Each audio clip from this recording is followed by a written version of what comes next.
This evening, first up, more than 70 lives lost and schools still unaccounted for. Tonight, President Ali launches a national healing initiative for families of the MV Barima disaster and makes clear this is about more than money. Also, was the vessel overloaded? Were safety standards ignored? A 5-member International Commission of Inquiry now has the mandate to find out and to name the names if it has to. Then, chants echoing inside Parliament. Protesters gathered outside. The opposition is demanding 2 ministers resign over the Bereimma disaster. But tonight, the government is standing firm. Who must go? The debate is heating up. Meanwhile, it has never been done before, but Guyana is set to host the CARIFTA Games tonight. What landing the region's premier junior athletics championship means for this country and its sporting future. And a celebration turned into a scene of terror. A vehicle plows into a crowd at Berlin's Pride festivities, followed by a blade attack. We have the latest on what authorities are calling a deadly assault.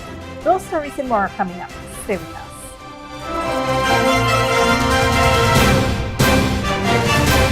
Welcome to this broadcast of Channel 2's Headline News Update for July 27, 2026. I'm Bibi Bacchus. Thank you for joining us.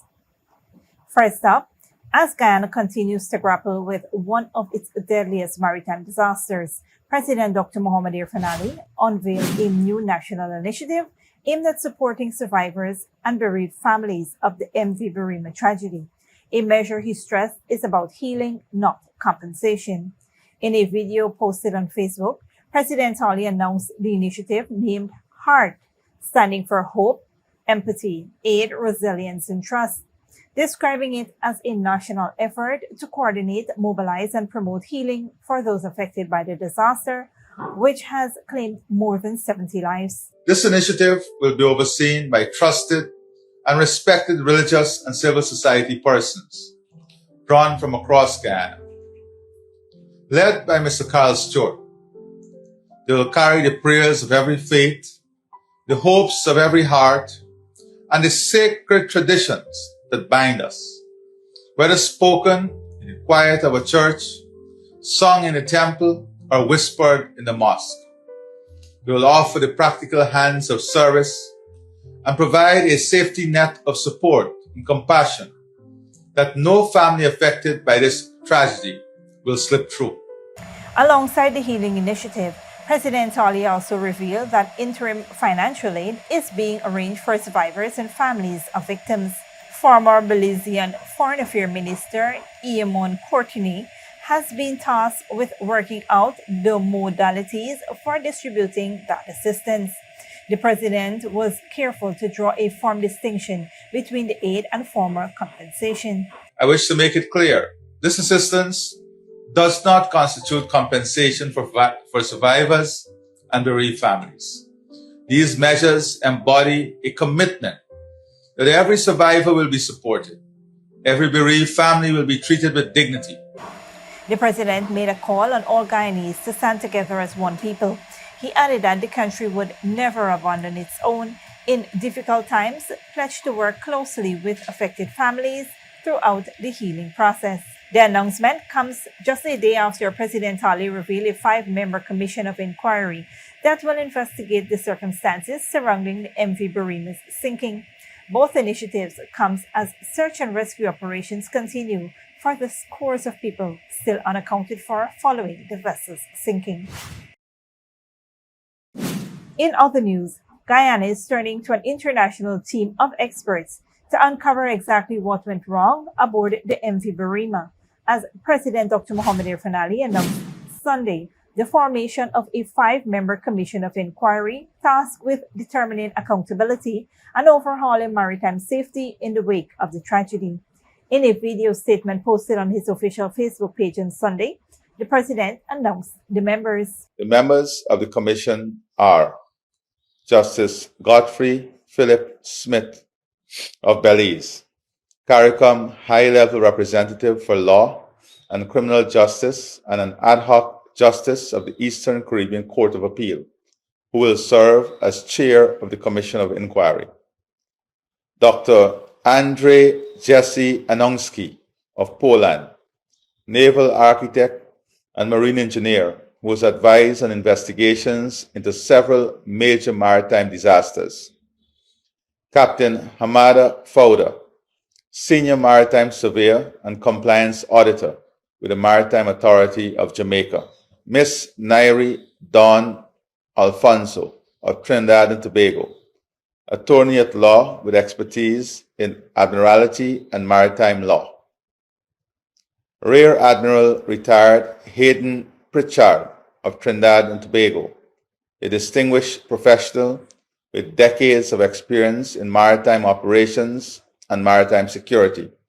The Commission will determine its own procedures and methods of work consistent with its mandate under the law, the President said.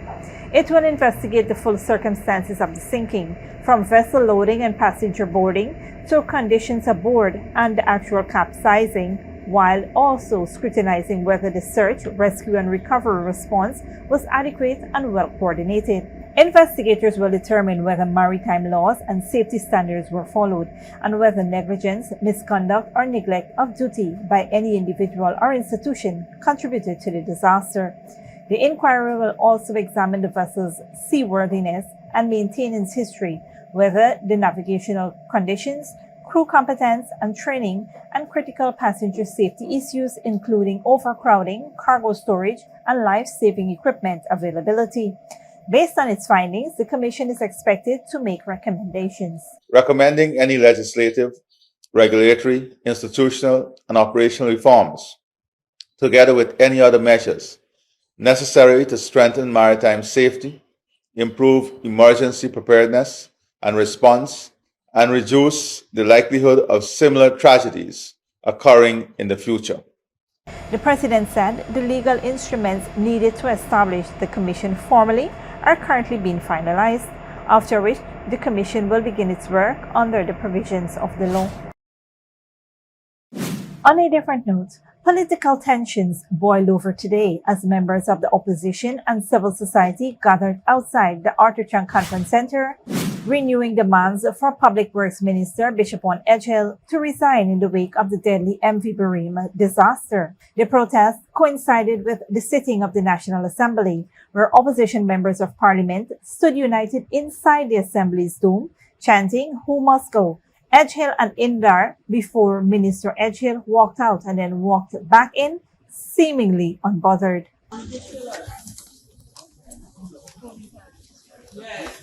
No come back. Who must go?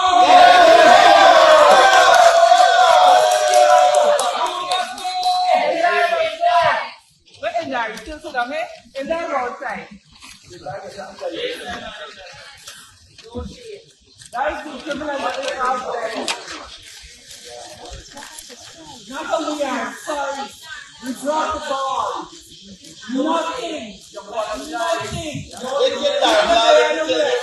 to the other side. We are playing the captain and the team. 103 guys in his life.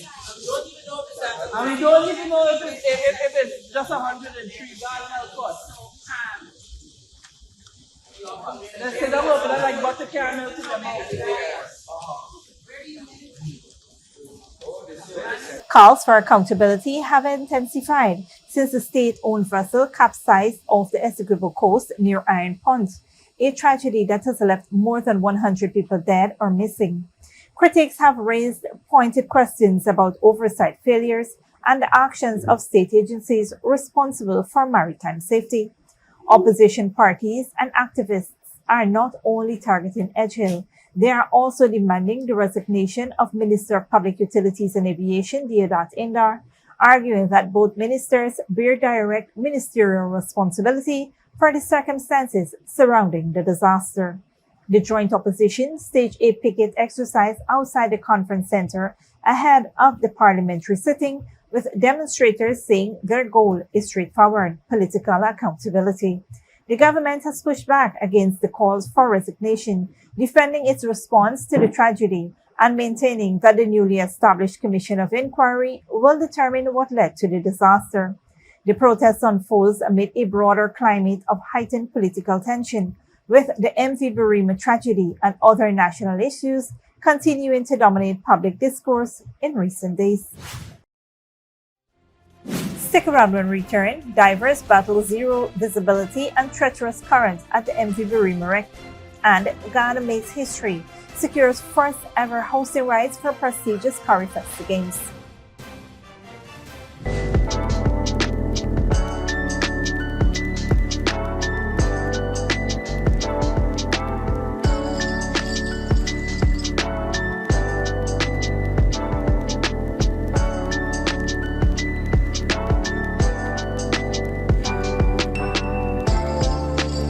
Good girl forget things. What's the problem, Granny? I want money for borrow for those surgery. I was dancing and I fall and fracture my hip. If you need some quick money, you should check Lender's Jewelry and Pawn Shop. Lender's Jewelry and Pawn Shop, Lot 238 South Road Border, Georgetown. Get jewelry made to order in just 72 hours. We also accept vehicles. Lender's, best rates, longest payback period. Boys, I get through. Plus, I could dance again. Lender's Jewelry and Pawn Shop.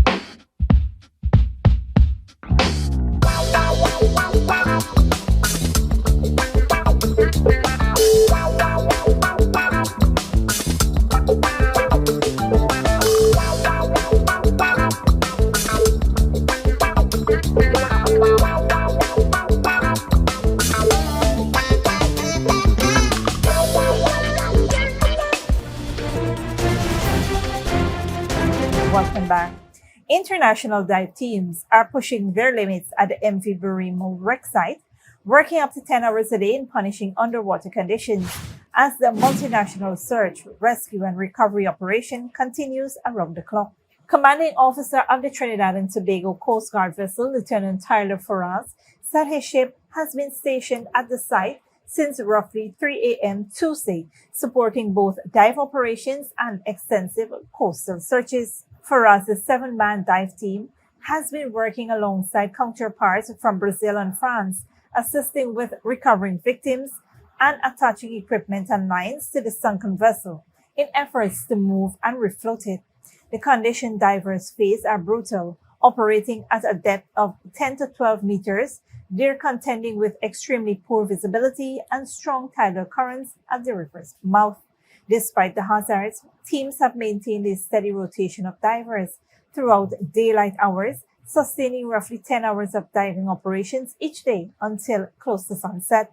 Beyond the underwater search, the Trinidad and Tobago vessel and its 2 daughter craft have conducted repeated patrols along Ghana's northwestern coastline in search of survivors or victims.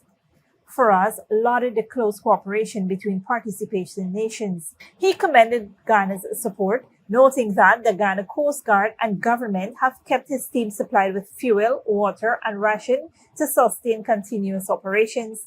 Reflecting on the emotional weight of the mission, Faraz expressed deep solidarity with Ghana Defense Force. In a landmark moment for Guyanese sport, Ghana has been confirmed to host the CARIFTA Games for the first time, cementing its rise as a premier destination for international athletics competitions. The North American, Central American, and Caribbean Athletic Association announced an intervention by CARICOM heads of government aimed at securing the regional championships' future. Ghana will host the 2027 Games, with Barbados taking over hosting duties in 2028. North American, Central American, and Caribbean Athletic Association Athletics President Mike Sands thanked regional leaders for stepping up to guarantee the event's continuity, singling out President Dr. Mohamed Irfan of Guyana and Prime Minister Mia Mottley of Barbados for committing to the back-to-back editions. Sands noted that this secures the immediate future of what is arguably the world's premier junior athletic event. Ghana's successful bid reflects years of substantial investment in modern sports infrastructure, including facilities like the Bay Rock National Stadium, which have transformed the country's athletic landscape and given national athletes access to internationally compliant training and competition venues. The shift from hosting mere qualifying meets to staging the region's premier junior championship signals Ghana's growing capacity to accommodate elite athletes, officials, and spectators while meeting rigorous global hosting standards. Blustered by expanding infrastructure an improving transport network, and a growing hospitality sector, Guyana is positioning itself to welcome thousands of visitors for the championship. The 2027 CARIFTA Games will mark the first time the event has ever been staged in Guyana. This historic milestone further establishes the country as a rising hub for regional and international sports.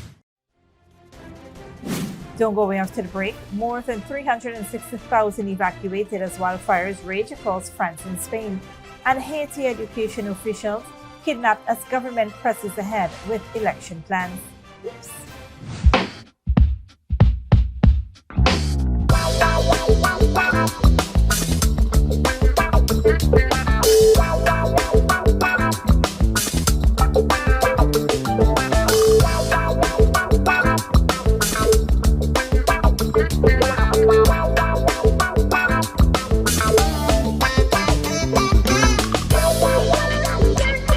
Good girl forget things. What's the problem, Granny? I want money for borrow for those surgery. I was dancing and I fall and fracture my hip. If you need some quick money, you should check Lender's Jewelry and Pawn Shop. Lender's Jewelry and Pawn Shop, lot 238 South Road Border, Georgetown. Get jewelry made to order in just 72 hours. We also accept vehicles. Lenders, best rates, longest payback period. Boys, I get through. Plus, I could dance again. Lender's Jewelry and Pawn Shop.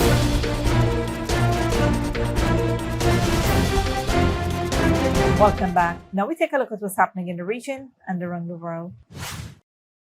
Good evening, I'm Dominic Gittins tonight. Haitian police hunt for a kidnapped education official as gang violence grips Port-au-Prince. Trump pardons Honduras' former president, freeing him from a 45-year drug sentence. Wildfires forced 360,000 from their homes across France and Spain. And a vehicle and blade attack strikes Berlin's bright celebrations. We open up in the Caribbean where Haitian police are searching for a senior education minister official kidnapped over the weekend as gang violence continues to grip Port-au-Prince. Ecclesiastes Telemark, chief of staff of the National Education Ministry, was abducted Friday with no ransom demand made. Despite the security challenges, Prime Minister Alex Didier Fitsemi has reaffirmed his government's commitment to holding Haiti's first elections since 2016.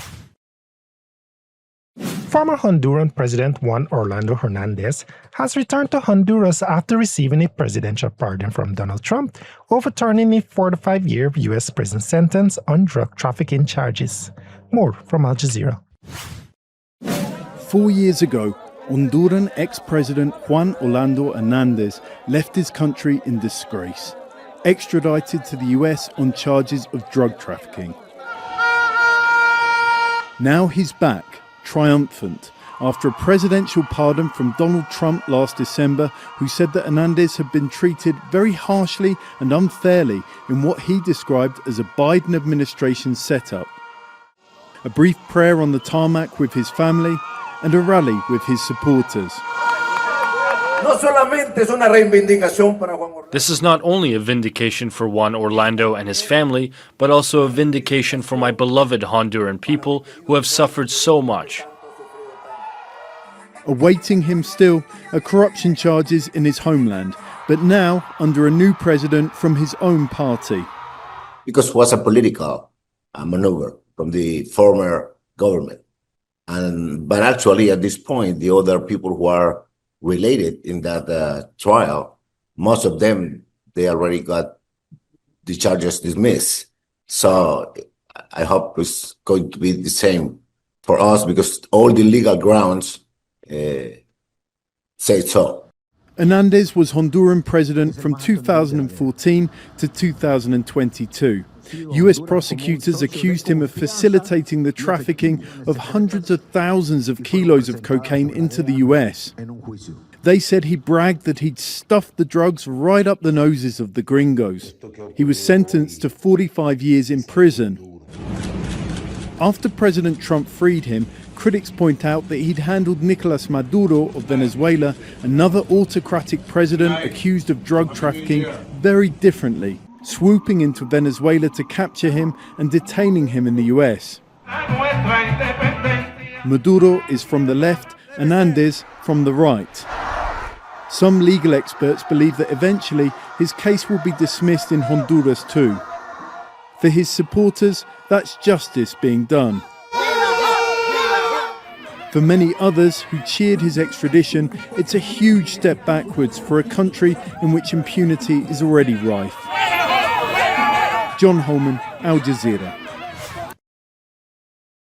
More than 360,000 people have been evacuated from their homes and holiday spots as wildfire rages across France and Spain. Al Jazeera's Sonia Gallego reports. What was once a community is now a landscape of scorched earth and shattered homes. The destruction caused by the wildfires, all too evident in southwestern France, where entire neighbourhoods have been devastated. As smoke rises over vast tracts of forest, crews battle on multiple fronts to stop the flames from spreading. Reinforcements, including emergency personnel from Paris, have been deployed to support exhausted local firefighters who have been working around the clock. And the impact is being felt beyond the fire zone. 15 kilometres away, smoke is drifting towards Bordeaux, cause for concern as authorities prepare contingency plans and monitor air quality. For the thousands forced to flee, the emergency has entered a new phase. Many families are facing days away from their homes with little idea when they'll be able to return. We came here expecting it to be for 24 hours, and now it's going to be 48 hours, maybe 72, maybe longer. In Spain, air and ground crews are focusing on the major wildfires west of Madrid, dropping water on advancing flames to prevent them reaching more urban areas. Authorities say they have slowed down the fire's advance, but they warn difficult days lie ahead. Sonia Gallego, Al Jazeera. A deadly attack disrupted Berlin's Pride celebration after a 21-year-old suspect allegedly drove a vehicle into a crowd before attacking people with a blade. Al Jazeera's Rebecca Collard reports. What was meant to be a night of celebration with hundreds of thousands of people gathered in central Berlin turned to tragedy. Behind me is where this suspect rammed their vehicle into a tree after plowing through this crowd of people that were attending Berlin's Pride event. Authorities say after that, he got out of the vehicle and began attacking people with some sort of blade, possibly a machete. The suspect then fled the scene, setting off a nationwide manhunt before police tracked him down and shot him on Sunday evening. When we approached him, he came towards our officers with a stabbing weapon. He was stopped by our special operations unit using a firearm, and as a result, he died. Authorities said the suspect was well known to police. He had been convicted on several previous charges, including one that carried a prison sentence, but that sentence was suspended. On Sunday, crowds gathered at the Brandenburg Gate to mourn and show their defiance. Chancellor Friedrich Merz echoed those sentiments and called for unity. We will not allow this poison of terrorism, this poison that threatens our freedom, to continue to spread throughout our society. Regardless of any party political differences of opinion, we will defend the freedom of our society. At small makeshift memorials in the park where the attack took place, people have placed flowers and notes. Some express sorrow, some anger, and some fear. Not just that it could happen again, but that Germany's far right could use this tragedy to further its agenda. Rebecca Collard, Al Jazeera, Berlin. Thanks, Dominic. This brings us to the end of our regional and global news coverage. Up next is the 3D weather forecast.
And that's it, TV2 Headline News for this Monday evening. As we take our leave, we invite you to follow us on Facebook and YouTube. You can tune in tomorrow at 6:30 a.m. for rebroadcast and at 7 p.m. for more news. Until then, please take care of yourselves and each other.